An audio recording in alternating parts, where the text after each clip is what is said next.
How can people free themselves from their pain and suffering financially and economically?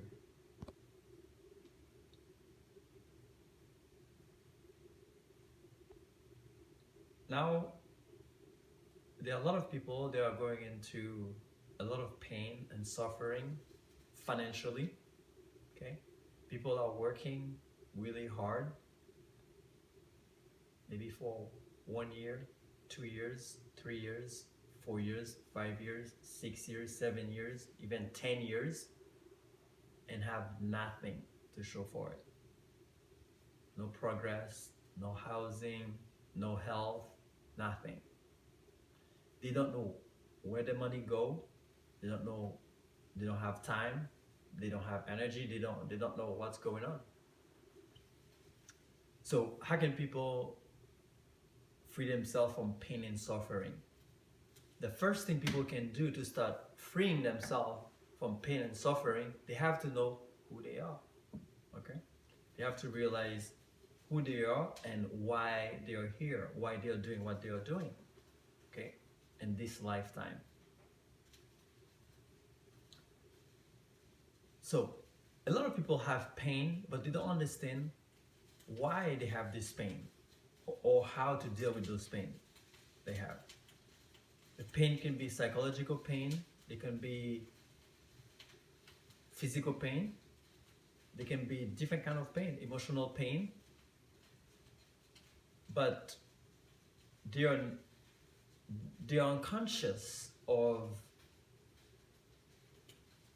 the reason why they have those pain. They're not conscious, they don't know why they have those pain. They want the pain to go away.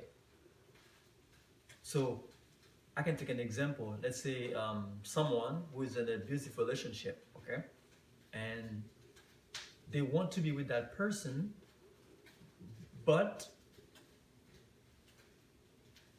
they're having a lot of pain because of something that might happen a long time ago, and then every time the other person talks to him about a certain subject, and it brings back all this emotion, all these memories that are like anchored in the person, and then the person explodes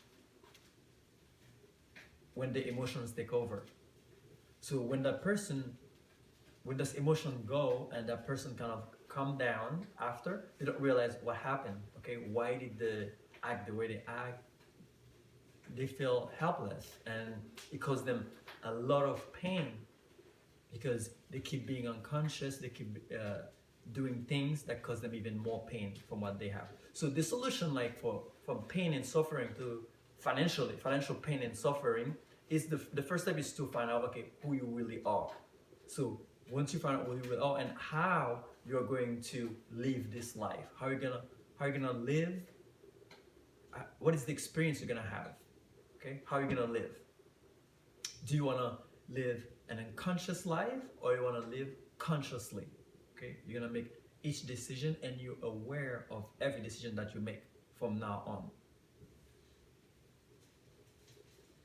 Because if you don't know, if you're not aware of what you're doing and really what's going on, you're on autopilot to have more pain, and especially more financial pain, because you're gonna spend on emotions, you're gonna spend recklessly, you're gonna spend everything you earn, and even like you have saving, you will really lose your saving because you won't be able to make good decision to manage yourself, to manage your life properly. Okay, so now we're talking about life management. Okay, what does that mean? Manage your life properly. Okay, what you can do right now, okay, is to take time for yourself. Okay, so take some time for yourself. Like I'm talking like on a level for people who are really like having deep pain and really suffering, really struggling. Okay, so the first thing you can do, you can take some time for yourself. You can some routine that you have, for example, going to meeting meeting people or going to events, like being busy, doing so many things, kind of to avoid the reality, you can really like, sit on a chair. Just sit on a chair for 5 minutes a day, okay? And just breathe.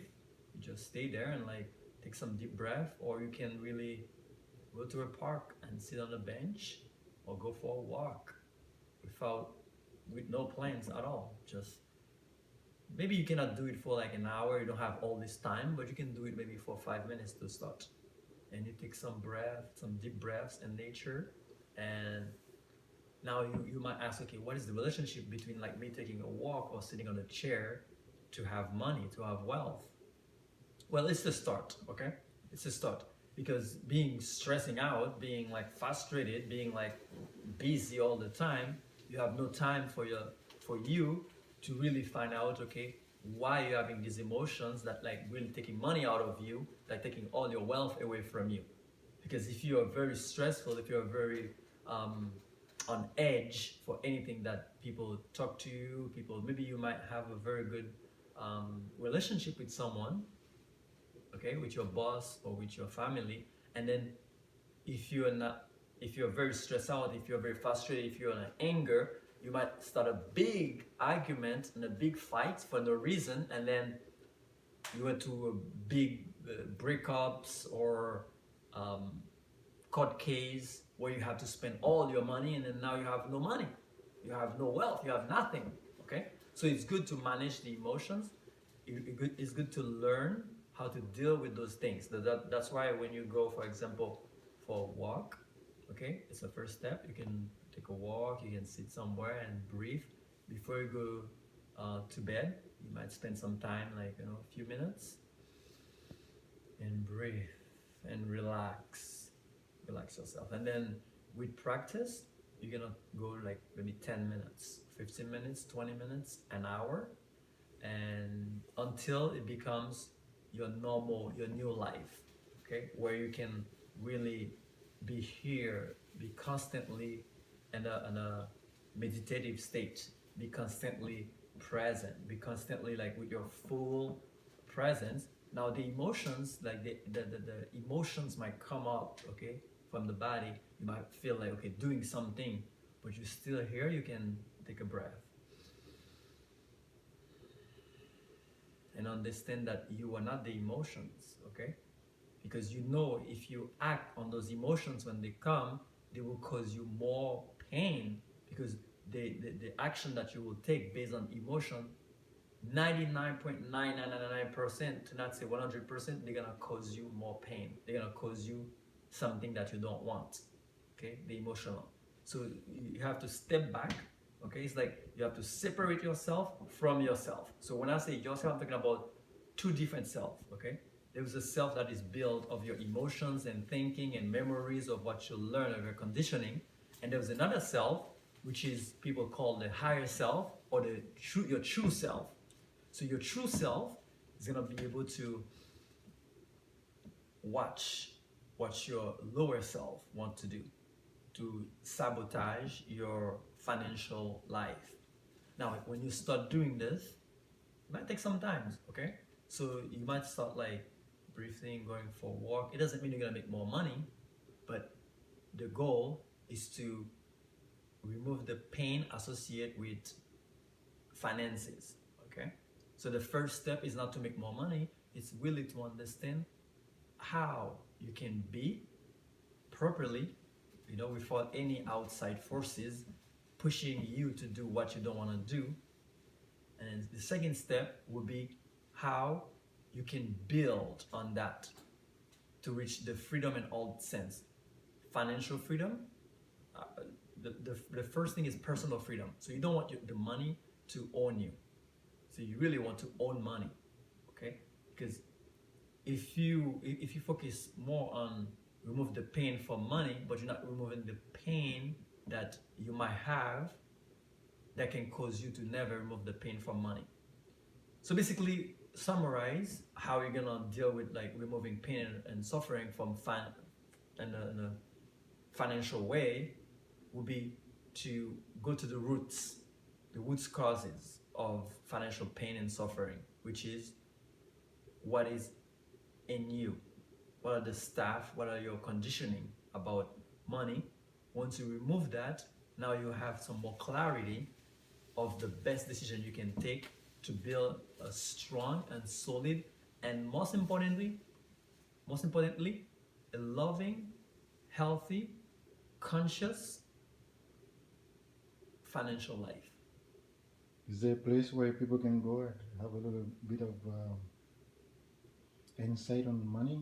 Yes, definitely. So one website I would suggest is Hubvestor.com. It's HUBVESTOR.com. Hubvestor.com. There are a lot of video in the section of education center. You can read a lot of video about money, about how like you can deal with your finances, how you can stop being stressed and confused and like having deep pain about what happened with your money in the past and worries about the future, what could happen. So you will learn a lot. And this website as well, they have like amazing packages where they can help you. Personally, I use it myself. This is where I buy my gold and my silver, and also I receive a lot of like information where I can learn how to deal with pain and suffering caused from financial struggles. And yeah, and it was very helpful for me, and I hope it will be helpful for you too. Any other investment tools that they have? Yeah, so they have silver, gold investing, and real estate investing. So me, I buy a lot of silver and gold because now the price of silver is very low, and it's a good time to buy. And gold, we know, so gold gonna go up anyways. It's a good place. It's a good way to kind of like conserve the value of your money. And real estate, everybody need a place to live, and the land is not growing. So if you can, like invest in gold, silver, real estate, that's a very good way to give you a solid, strong foundation of financial freedom, of financial happiness that you're looking for.